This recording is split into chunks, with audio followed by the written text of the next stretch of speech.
자, 요번에 이제 바이타민 결핍증에 대한 부분을 같이 얘기를 해보도록 하려고 합니다. 우선은 바이타민이라고 했을 때는 이제 부영양소로 포함돼서 들어가는 아이다 라는 걸 이제 수업 시간에 선생님이 설명을 해드렸고, 바이타민 같은 경우에는 사실 사람들이 그렇게 관심이 있어 했던 테마는 아니었어요. 근데 이제 서양 사람들이 그 괴혈병이라고 해서 입안에서 계속 피가 나는 거야. 이 괴혈병이 계속 이제 지속이 되면 나중에 이제 염증이 생기고, 그러다 이제 구강암으로 발전을 해서 이제 죽는 경우가 굉장히 많거든요.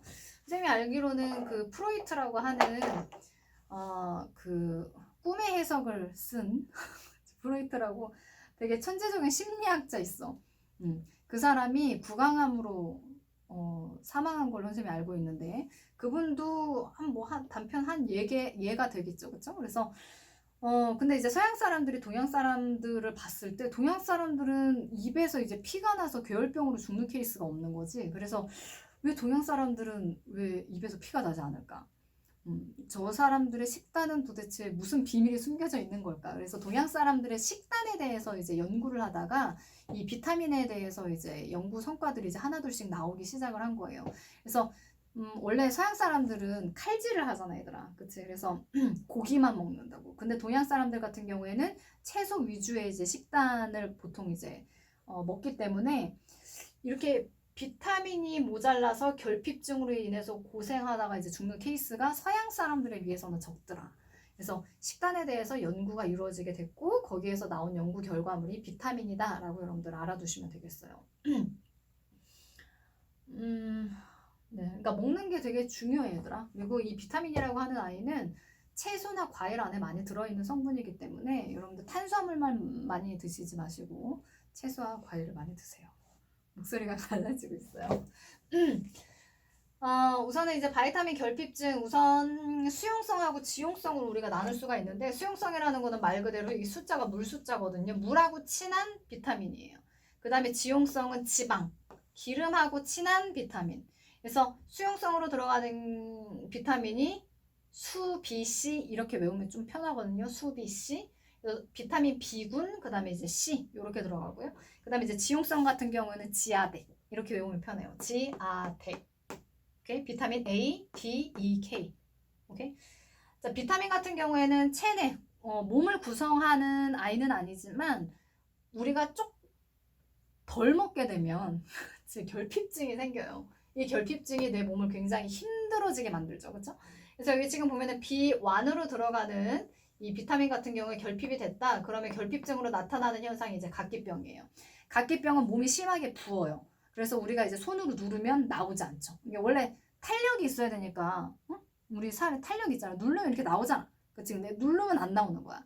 근데 중요한 거는 이게 심장에서 멀어지면 멀어질수록 이 붓고, 그 다음에 탄력이 떨어지는 현상이 좀 더 심하게 나타나죠. 그러니까 다리라든가 팔끝이라든가 손끝, 뭐 이런 부분.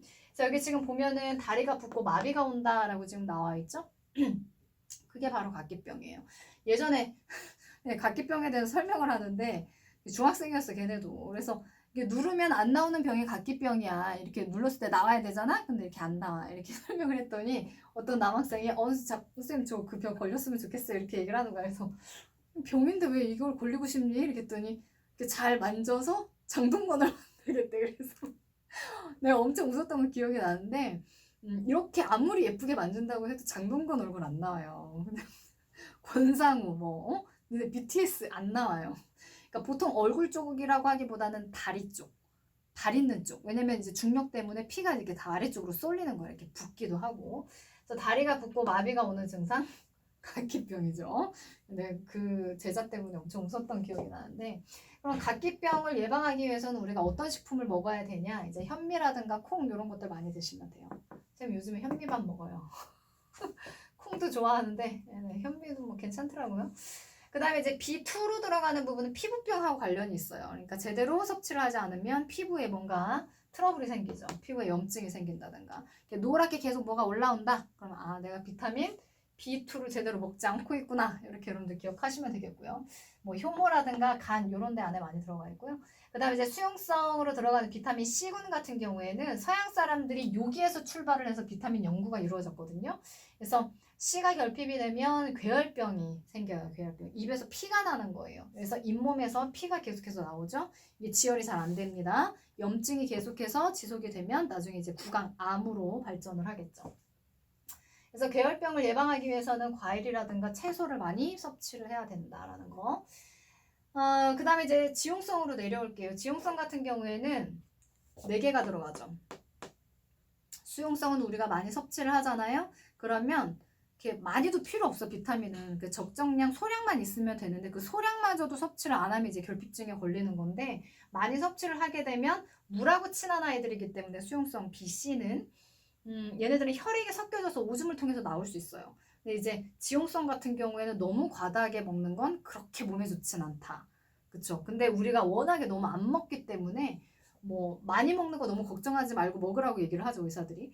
그래서 여기 지금 보면은 이제 비타민 A로 들어가는 아이가 야맹증. 그러니까 밤야자예요. 밤에는 맹인이 된다는 얘기거든요. 그러니까 밤에 잘 안 보이는 거죠. 그래서 요거를 우리가 예방하기 위해서 당근. 눈하고 당근하고는 되게 빼놓을 수 없는 관계야. 알겠지? 그래서 시력이 좀 좋아졌으면 좋겠다. 야맹증을 없애고 싶다. 그럼 당근 열심히 섭취하셔야 돼요. 이왕이면 생당근 먹는 게 좋아요. 그 다음에 이제 비타민 D로 들어가는 부분은 구루병이라고 나와 있죠. 뼈가 구르는 거. 이렇게 등이 굽는 거. 다리가 굽는 거. 노틀담의 꼽추고, 이거 알지? 이 캐릭터. 그래서 뼈가 약해져서 휘어지는 거. 등뼈가 휘어질 수도 있고요. 아니면 다리뼈가 휘어지는 거예요. 그래서 나는 분명히 일자로 반듯하게 섰는데 다리가 휘어지는 증상이 나이가 들면 들수록 더 심하게 나타나거든요. 그런 것들이 다 구루병이에요. 뼈가 약해져서. 특히 여성분들이 많이 생기죠. 골다공증 때문에. 그래서 생선이라든가 버터 이런 아이들을 많이 섭취를 해야 된다. 그 다음에 이제 비타민 E로 들어가는 부분은 난임이라고 나와 있잖아요. 임신이 어려울 난자예요. 임신이 잘 안 되는 거죠. 비타민 E가 제대로 섭취가 안 되면. 그래서 달걀을 많이 먹어줘야 된다. 혹시 뭐 불임 때문에 고민하고 계신 예비 엄마들이 있다라고 하면 달걀을 많이 섭취하는 걸 추천해드려요.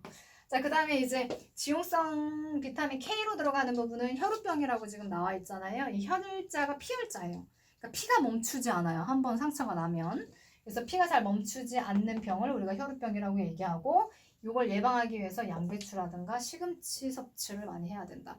시금치는 무조건 많이 먹어야 돼. 시금치는 칼슘도 풍부하고 여러 가지 뭐 비타민이라든가 내지는 무기염류 포함되어 있는 양이 어마무시해요. 시금치가. 뼈가 튼튼해지고 싶다. 키가 빨리 자라났으면 좋겠다. 근육을 키우고 싶다. 무조건 시금치를 먹어야 돼. 시금치 많이 드세요. 뽀빠이 시금치 생각나네요. 그래서 여기에 들어가 있는 아이들이 여러분들 선생님 강의 교재를 보게 되면 이게 아주 귀퉁이 조그만하게 살짝 소개되어 있는 정도라 가지고 이거를 수업 시간에 다 설명을 하기에는 러닝타임이 너무 길어서 선생님이 이제 따로 영상으로 뺀 건데, 학교에서 미친 척하고 가르쳐 줄 수 있어. 그럼 이제 시험 문제로 출제를 하겠다는 얘기거든. 그러면 이걸 외워야 되는데, 암기하는 팁이라고 한다면 여러분들 그림을 그리시면 되거든요. 그림을 선생님이 여기다 빠른 속도로 한번 그려볼게요. 사람 몸을 그릴 거예요. 그래서 사람 얼굴이 들어갈 거고요. 이게 사람 눈입니다. 사람 눈. 그쵸? 그 다음에 여기 입이에요. 아 하고 벌린 거야. 그 다음에 여기 사람 팔이 있어. 그 다음에 여기에 사람 가슴과 배예요. 되시죠? 가슴과 배고, 여기에 사람 다리가 있어요. 사람 다리. 이렇게. 팔 하나 더 그려줄까? 약간 저기 같으니까. 되니? 지금 여기 보면은 비타민 B군에 대한 부분을 먼저 얘기를 할게요. 비타민 B2로 들어가는 게 피부병이죠. 그러니까 다른 데 피부에 뭔가 트러블이 생기는 건 조금 덜 걱정스러워요. 왜냐면 안 보이니까 옷으로 가리면 되잖아. 근데 얼굴에 피부병이 생기면 매우 근심이 생겨. 특히 여성들 같은 경우 밖에 외출하기가 싫죠. 그렇죠? 그래서 얼굴 있는 부분을 2로 이렇게 썼어요. 비타민 B군. 됐죠? 그 다음에 이제 비타민 B1으로 들어가는 부분이 각기병인데, 요거예요. 다리가 붓는다라고 얘기했잖아요. 원래는 이 다리가 요 다리였어. 부었지? 여기 옆에 있는 요 막대기 요걸로 이렇게 꾹 누르면 안으로 이렇게 들어가. 막대기를 뺐어. 그럼 다시 나와야 되는데 안 나와. 그래서 B 모양으로 바뀐 거죠. 그리고 막대기 다시 발 있는 쪽으로 이렇게 집어든 거예요. 그래서 B1으로 들어가는 부분이 다리가 퉁퉁 붓는 거, 각기병, 이렇게 여러분 암기하시면 돼요. 고등학교 올라가게 되면 생명과학 시간에 그 현미 얘기 나오면서 실험 세트에 대한 부분이 한 단원으로 이제 출제가 돼요. 단원으로 나와요. 그 실험 뭐 대조군 뭐 그다음에 뭐 조작 변이 해서 실험 분석하는 방법에 대한 부분이 1단원으로 이제 나올 건데 1단원, 2단원으로 그때 각계병 얘기 또 나올 겁니다. 알아두세요. 네. 그 다음에 이제 C로 들어가는 부분이 괴혈병이잖아요. 이게 입이에요. 아까 입에서 피 나온다라고 얘기했었잖아. 그래서 입에 C를 이렇게 까꾸로 놓은 거야. 알겠어? 그래서 여기서 피가 막 뿜어져서 나오는 거지. 그치? 이게 비타민 C 결핍됐을 때. 그 다음에 이제 지용성 비타민 A로 들어가는 부분을 보시게 되면 여기가 눈이거든요. 여기 A자 보이시죠? 스펠링? 그쵸? 밤에 안 보이는 거예요. 여기 A자 있는 거. 이렇게 야맹증. 네, 당근 많이 드세요. 그 다음에 이제 비타민 D로 들어가는 부분이 요거였는데 여기가 D야 얘들아. 저기 깜빡할 뻔했다. 그러니까 등이 이렇게 굽는 거지. 그치? 노틀담의 꼽추 생각하시면 돼요. 그래서 구루병, 구르는 거, 뼈가 구르는 거, 뼈가 약해지는 거.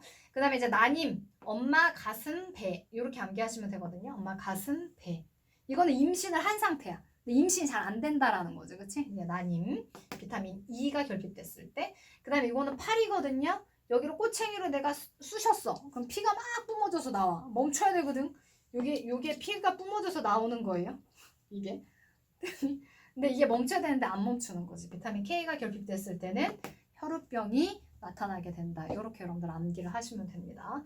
지금 선생님이 여기에서 수용성하고 지용성을 따로 정리를 해준 이유가 뭐냐면 나중에 소화과정 다 끝나고 나면 얘네들을 흡수를 시켜야 되거든요. 흡수를 시킬 때 수용성하고 지용성이 흡수되는 경로가 달라요.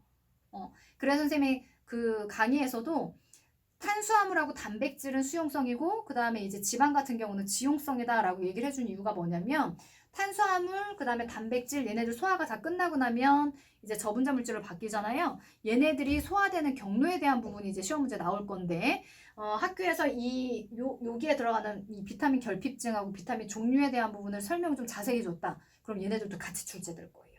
그래서 같이 알아놓으셔야 돼요. 아시겠죠? 그래서 수비씨, 지아덱 이렇게 암기하시면 됩니다. 입으로 계속 발설을 하셔야지 암기가 돼요. 아시겠죠? 입과 귀와 같이 암기를 하셔야 돼요. 그래서 비타민 결핍증, 바이타민이죠. 결핍증, 그 다음에 이제 증상, 함유식품에 대한 부분을 같이 알아봤고요. 함유식품으로 들어가는 부분은 교과서별로 소개되어지는 그 식품이 종류가 너무 다양하기 때문에 교과서 다시 한번 체크하시고 여러분들 공부를 하시는 게 맞다라는 거 말씀을 드릴게요. 자, 바이타민 결핍증 여기까지였고요. 듣느라고 수고 많으셨어요.